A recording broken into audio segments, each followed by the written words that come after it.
Buenos días, jóvenes del grupo de 7AD de los domingos, séptimo cuatrimestre de la licenciatura en Derecho.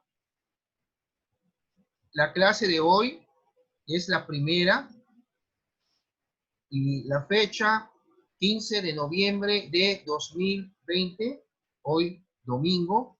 Vamos a dar inicio a nuestra materia, a este módulo de la materia de Derecho Administrativo 2. Vamos a estudiar una síntesis de las primeras 5 unidades de temario, las cuales son la diversificación progresiva del derecho administrativo, la rectoría económica del Estado. Aquí vamos a ver en qué consiste la rectoría económica del Estado, el sistema nacional de planeación, de donde nace la ley nacional de planeación. Ya hay una, como podrán ver ustedes en plataforma, que es la que se emitió en este sexenio presidencial, pero a partir del 2019, un Plan Nacional de Desarrollo, Plan Nacional de Desarrollo 2019-2024.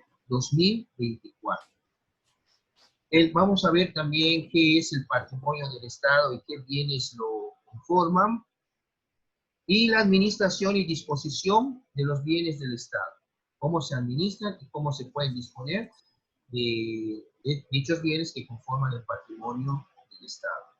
Damos inicio con la primera unidad, que es la diversificación progresiva del derecho administrativo. Aquí, jóvenes, hay que tener como antecedente que uno de los problemas que enfrenta actualmente no propiamente el derecho administrativo, sí, sino en sí la sociedad, el gobierno, es la falta de un código administrativo único. Les voy a explicar cuál es la situación. El derecho administrativo está relacionado con diversas ramas del derecho. Podrán ustedes ver, por ejemplo, habla del derecho ambiental. Si van a hacer un trámite ante la Semarnat, pues ahí vamos a encontrar también el derecho administrativo. También está relacionado con el derecho energético, sanitario, educativo, agropecuario, financiero, fiscal, forestal, aduanero, etcétera. Y vamos a también como antecedente que el derecho administrativo, en esta materia, se convirtió durante los siglos XIX y XX en la rama del orden jurídico que más aspectos del quehacer social regulaba. A medida que la sociedad contemporánea se desarrollaba tanto en lo cultural como en lo tecnológico, se volvían más complejas las relaciones económicas y políticas. El derecho, especialmente el administrativo, aumentaba en la misma proporción su injerencia en la vida social y, por ende, y en consecuencia, en la del individuo, del gobernado. Cabe hacer mención que este fenómeno que produjo como consecuencia el surgimiento de ramas especializadas del derecho administrativo, fue esta una de las causas. El derecho administrativo ha ido evolucionando.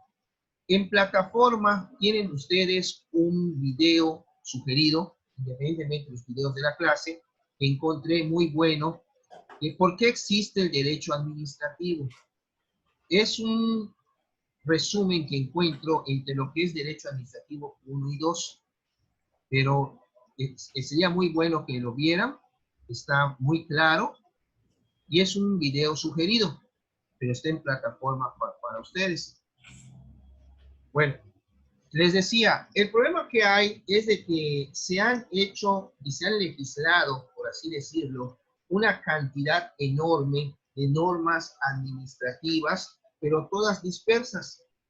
No hay una codificación para que haga más fácil el uso de dichas normas. Por ejemplo, si yo les menciono a ustedes el Código Civil, ustedes saben que en el Código Civil pues está lo que es el derecho privado. Vemos que el derecho de, digo, diversos títulos, que el derecho de las personas, de los contratos, derecho de familia, derecho sucesorio, pero todo relacionado con una misma materia, que es el derecho privado. Esa es una codificación y vamos a ver cuál es la diferencia con lo que es la compilación. Compilación es reunir, sumar sobre un determinado criterio. Por ejemplo, si yo les menciono a ustedes, creo que lo habrán visto en su momento, aquellos CDs donde venía, por ejemplo, quiero tener todas las leyes de Quintana Roo, lo que se llama la compilación. Bueno, ¿cuál es el criterio? Vamos a poner todas las leyes, vamos a hablar del aspecto jurídico. La Constitución estatal, las leyes estatales, los códigos, una compilación, una reunión. Ya la codificación, pues es parecido a la compilación, solo que es sobre un determinado tema. Estaba tomando de ejemplo el Código Civil. El Código Civil, si vemos cuál es el tema, derecho privado. Aunque una referencia, en el estado de Yucatán, del Código Civil, ya separaron lo que es derecho familiar y tienen su propio código de familia y además su propio código de procedimientos familiares que regula ese código de familia. Y en el Código Civil de Yucatán ya no aparece lo que es el derecho de familia, ya tiene su propio código para que vayan viendo ustedes cómo sobre determinada materia se codifica. Compilar es reunir, como vamos a ver más adelante, con la diferencia que estoy diciendo entre lo que es compilar y lo que es codificar. Codificar es más específico sobre un determinado tema. Yo puedo hacer una compila, por así decirlo, de el derecho de la Nueva España. Ponemos ahí las leyes de Toro, el derecho de Indias, que fueron las leyes creadas en varios tomos para aplicarlo en la colonia, en México. Bueno, eso sería una compila. ¿Cuál sería el criterio? Estoy hablando de la cuestión jurídica que reguló la, la, la vida social de la Nueva España. Pero si hablamos de codificación, pues ya es sobre una determinada materia en específico. Como en ese caso, estamos hablando de civil, pero también está el Código Penal. Y el Código Penal, todo lo que era relacionado a los delitos. ¿Qué fue lo que se hizo con la nueva reforma constitucional del 2008, cuando entró el nuevo sistema de justicia penal, se llama acusatorio adversarial? Bueno, tenían 8 años los estados para que pudieran legislar, o sea, hacer sus propias leyes internas relacionadas con este nuevo sistema. Algunos estados, como empezamos con el norte, modificaron su código de procedimientos penales para ajustarlo al nuevo sistema, porque pues el procedimiento era la cuestión vamos a decir, que preocupaba a los estados, bueno, ¿cómo se va a aplicar? Y pues se echó a andar. Quintana Roo incluso modificó su código de procedimientos en el 2012, pero nace el Código Nacional de Procedimientos Penales, que es un código único a nivel república, y eso hizo pues de que todos los estados que ya tenían su código modificado, por así decirlo, o adaptado a este nuevo sistema, pues ya no se iba a usar, se iba a usar el Código Nacional. Se ha hablado que por qué no se hace un código penal único, que se pueda aplicar incluso tanto a nivel federal como a nivel estatal, pero eso no, todavía no se ha concretado. Únicamente en la cuestión penal se tiene un Código Nacional de Procedimientos Penales, o sea, un código único. Eso se ha querido hacer, pero con el derecho administrativo, pero no se ha podido porque es vasta y dispersa la cantidad de normas que se han legislado para determinadas ramas con las que el derecho trabaja.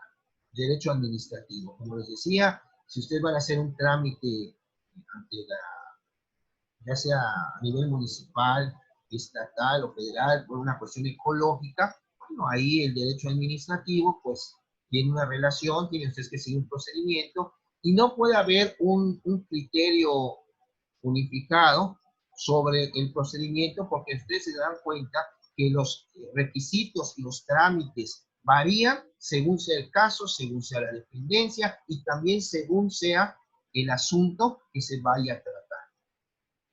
Por eso ven ustedes que existe esa imposibilidad jurídica. Esta es nuestra primera unidad que les estoy mencionando.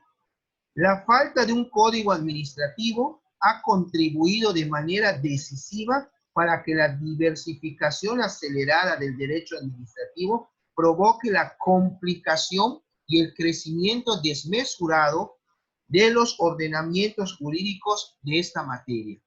La ausencia de un texto único es tan importante y extensa la rama que propicia la dispersión legislativa, la duplicación de normas, la contradicción de textos y la carencia de una definición uniforme de algunas figuras jurídicas, todo lo cual redunda en perjuicio del gobernado. Y esto se traduce a la vez en una falta de certeza jurídica. Qué fácil se nos hace, por ejemplo, cuando ustedes llevaron la materia de civil, de derecho civil, pues tienen su código. Buscan en el código el tema de qué se trate y ahí está. Que quieren hacer un procedimiento según el juicio de que se trate, se van a su código de procedimientos, porque es, por así decirlo, no es un manual, es un código donde se va, qué procedimiento se va a seguir para cada tipo de juicio.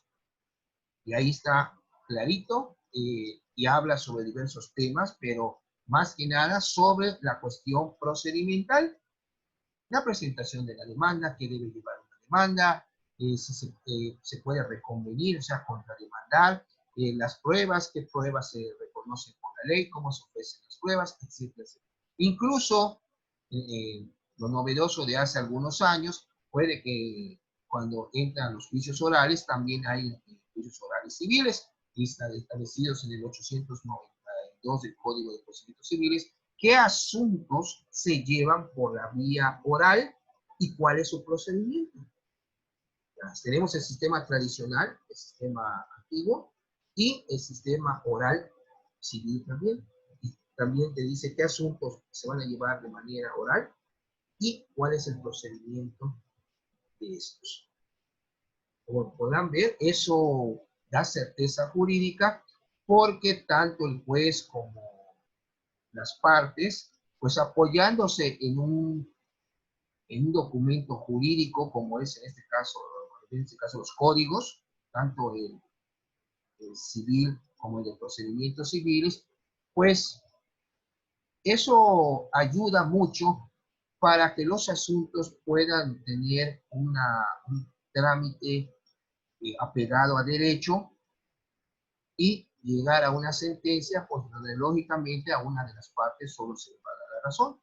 Por eso menciono el aspecto de la certeza jurídica. Eso sería ideal en un código administrativo, pero no es el caso porque, les digo, los trámites varían en las dependencias y según el asunto de que se trata. No es lo mismo tramitar un permiso en ecología que ir a tramitar una constancia de antecedentes no penales en la Fiscalía, o bien ir a tramitar un pasaporte en la Secretaría de Relaciones Exteriores, en Migración. Ustedes se dan cuenta, ustedes a darse cuenta que existe ahí el derecho administrativo, con la cuestión de que hay servidores públicos, hay un trámite, hay burocracia, en todas esas ramas que estamos viendo, pero no existe un criterio unificado que se diga, bueno, a la dependencia que vayan van a hacer tal cosa, ¿no? Incluso en la cuestión del Código de Comercio, también está su parte procedimental ahí mismo. No está separado en el caso del Código de Comercio. Pero en la cuestión de administrativa, sí existe, por ejemplo, en el estado de Quintana Roo y también a nivel federal, lo que es la ley de responsabilidades de los servidores públicos.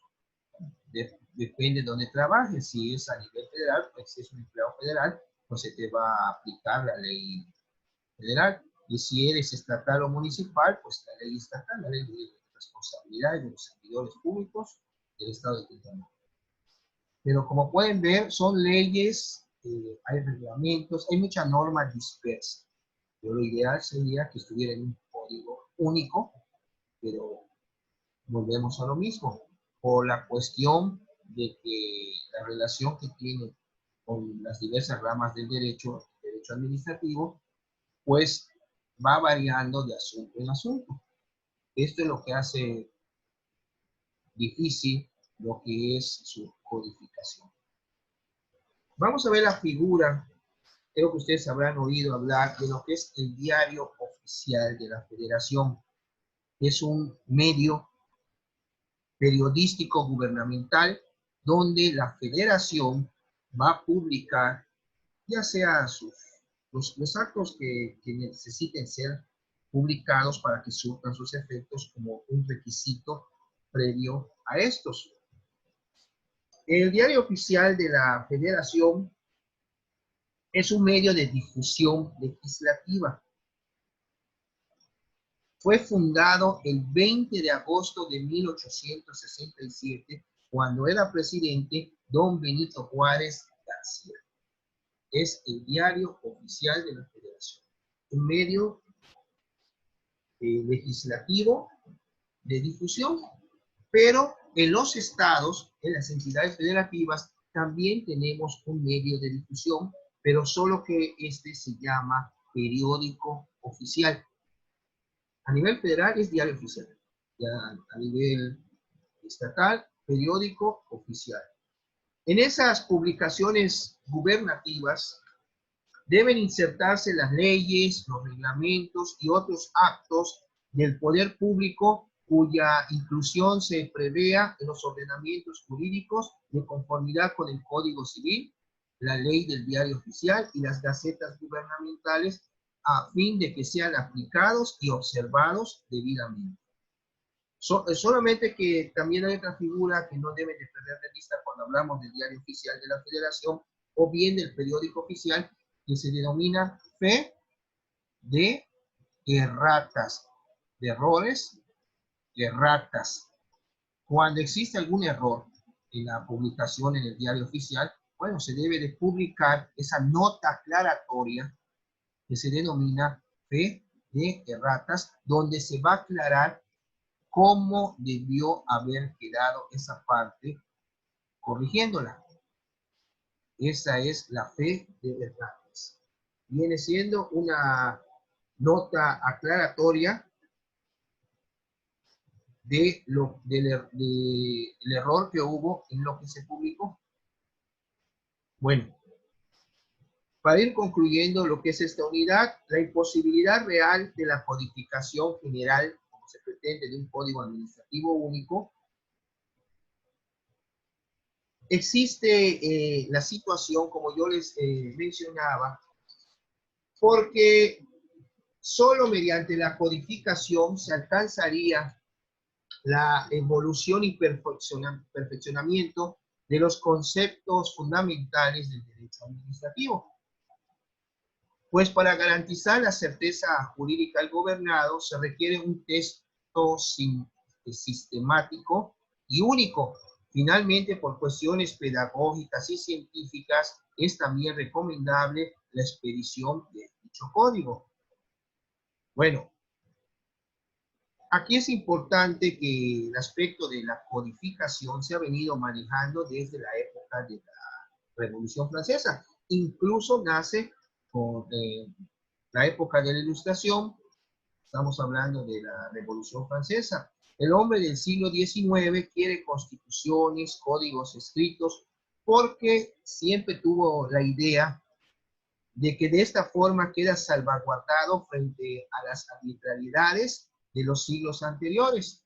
O sea, una constitución pues bueno, le merma poder ya sea, no es poder absoluto, a un rey, a un soberano. Incluso nuestro sistema que es presidencialista se tiene que ajustar a lo que señala nuestra Constitución Federal. Bueno, la ausencia de un código administrativo y la presencia de cientos de leyes propias de la materia, lo que conocemos como la dispersión legislativa,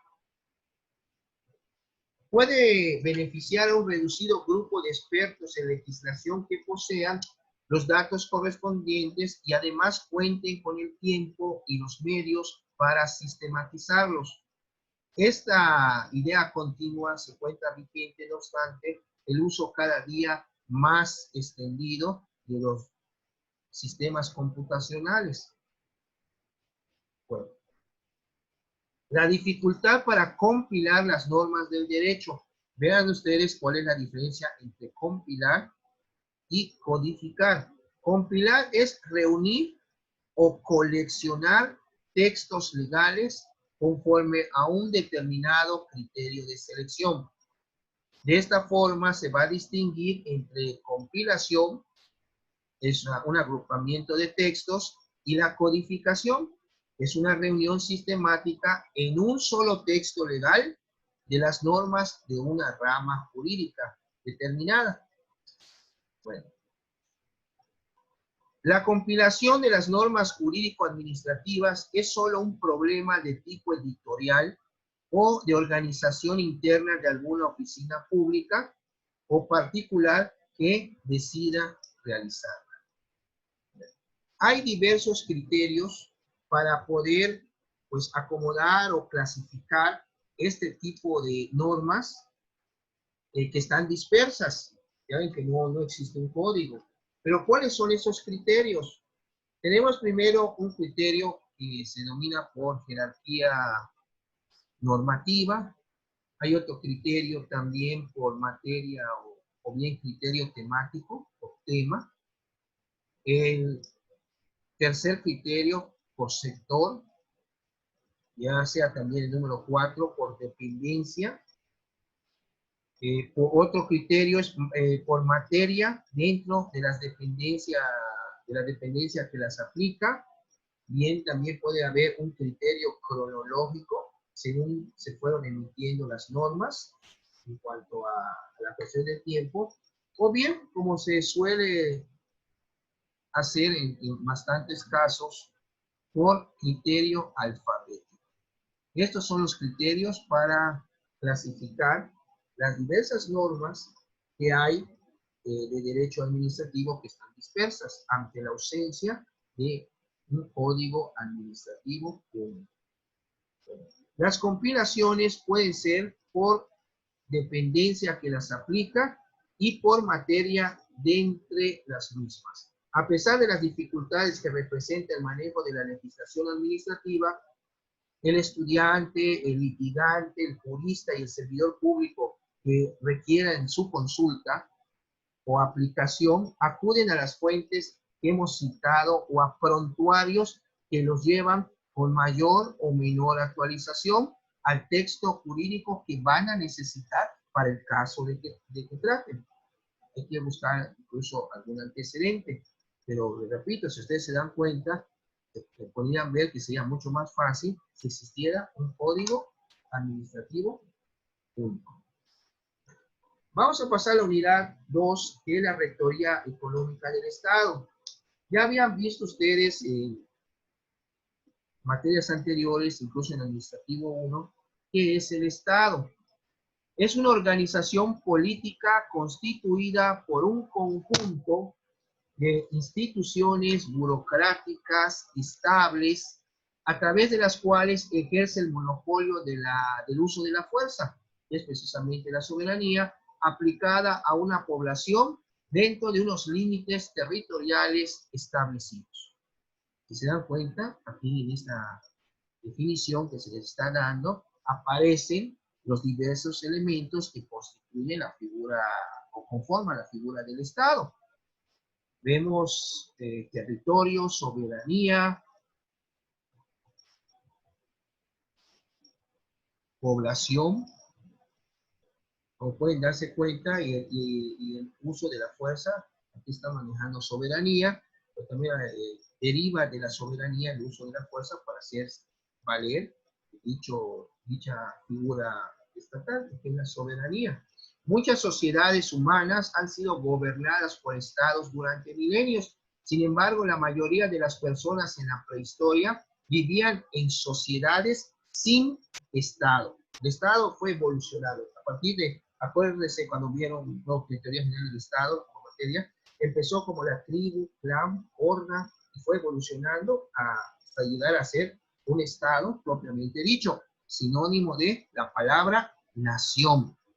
Ustedes pueden decir, oye, ¿cómo has estado? Bueno, ¿cómo has estado? Puede ser alguna situación relacionada con emocional o de salud. También puede ser alguna posición o permanencia en un determinado punto. También no debemos de confundirle como estados como las entidades federativas, sino hablando del Estado mexicano, nos estamos refiriendo a la nación. Si hablamos del Estado francés, estamos hablando de Francia. Si hablamos del Estado italiano, estamos hablando de Italia. Si hablamos del Estado mexicano, no estamos hablando de alguna entidad en particular, sino de la República Mexicana, o sea, México como nación, los Estados Unidos mexicanos. Bueno. Los primeros estados surgieron hace unos 5.500 años, junto con el rápido crecimiento de las ciudades, la invención de la escritura y la codificación de nuevas clases de religión. Entonces, de las religiones politeístas pasaron a las moniteístas, pero fueron varias, por así mencionarlo. Con el tiempo se desarrolló una variedad de formas diferentes de Estado, empleando una variedad de justificaciones para su existencia, como por ejemplo fue el derecho divino, la teoría del contrato social de Juan Jacobo Rousseau, usted recordará, de los enciclopedistas franceses. Hoy en día, sin embargo, el Estado-nación moderno es la forma predominante de Estado a que están sometidas las personas. La palabra Estado viene del latín status y del verbo stare, que significa estar parado. El verbo stare se vincula con la raíz indoeuropea, que es está, está, presente en el verbo griego istamal, que se puede traducir como establecer, poner de pie, detener, estar en pie. Como un término polisémico, designa también a todo aquel país soberano que es reconocido como tal en el orden internacional, así como el conjunto de atribuciones y órganos de gobierno de dicho país. Todo Estado está dotado de territorio, población y soberanía. Y ahí estamos hablando sobre el aspecto de soberanía, del uso de la fuerza coactiva del Estado. Las tendencias liberales del siglo pasado. Tenemos una tendencia que fue la que más sobresalió, que es el liberalismo. El liberalismo es una filosofía, lo que hemos visto es una filosofía política y moral que defiende la libertad individual, la igualdad ante la ley y una reducción del poder del Estado. Representa, como pueden ustedes ver, una corriente muy heterogénea y hay muchas formas y tipos de liberalismo, pero en general defiende los derechos individuales, fundamentalmente la libertad de expresión, la libertad de prensa, el libre mercado, el secularismo, la igualdad de género, igualdad racial, la propiedad privada, la democracia, el Estado de Derecho, el capitalismo, la sociedad abierta y el internacionalismo. Estamos hablando de esta corriente filosófica, el liberalismo, como una de las tendencias liberales del siglo pasado. El liberalismo contemporáneo, como se mencionó anteriormente, surgió en la Ilustración y se popularizó rápidamente entre muchos filósofos y economistas europeos y más tarde en la sociedad en general, especialmente en la clase burguesa. Los liberales buscaban eliminar la monarquía absoluta, los títulos nobiliarios la confesionalidad del Estado y el derecho divino de los reyes, y fundar un nuevo sistema político basado en la democracia representativa del Estado de Derecho. Por eso es que combatían el derecho divino, porque los jueces se justificaban, los reyes se justificaban diciendo que pues por derecho divino eran reyes. Por orden divina estaban de reyes. Bueno, eso no lo creyeron los enciclopedistas franceses. Vean ustedes la Revolución Francesa, decapitaron al último rey francés y todo empezó a cambiar. Desde aquel entonces hasta la fecha. Los líderes de la Revolución Francesa y de la Revolución Estadounidense se sirvieron de la filosofía liberal para defender la rebelión contra la monarquía absoluta. En el siglo XX, el fascismo y el comunismo fueron ideologías populares que se oponían abiertamente al liberalismo. Pues porque si se dan cuenta, tanto el fascismo como el comunismo, hay un control por parte del Estado. Vean cómo está, por ejemplo, la República de Corea del Norte, cómo está China, y sobre todo Corea del Norte, que el Estado tiene hasta con los ojos vendados a su gente. Te recomiendo una película muy buena de una parodia que se llama Una loca entrevista, donde van a entrevistar al líder coreano, Song, para efecto de que él, cuando llegan los periodistas de Estados Unidos, pues lo primero que hacen es tratar de mostrar al mundo, porque sabía que Corea del Norte estaba ante los ojos del mundo, que no, que su pueblo sí tenía comida, sí estaba alimentado, que no había represión, independientemente que, y tenía la misión, los periodistas, de eliminar al líder coreano, porque pues, el gobierno les había dicho que aprovechando que iban, pues era una oportunidad, pero sí es una parodia muy, muy real respecto a cómo está la situación en Corea del Norte. Les recomiendo, se llama Una loca entrevista.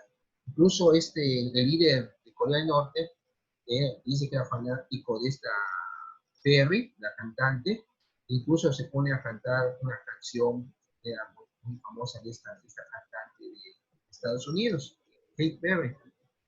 Pero sí se la recomiendo, Una loca entrevista. Bueno, ¿qué es el intervencionismo estatal? ¿Por qué el Estado interviene, sobre todo para el aspecto económico? El intervencionismo estatal se refiere a las distintas medidas y acciones que realizan los gobiernos sobre su economía nacional. En otras palabras, el intervencionismo estatal hace referencia a la participación de la actividad pública en la economía de un determinado lugar.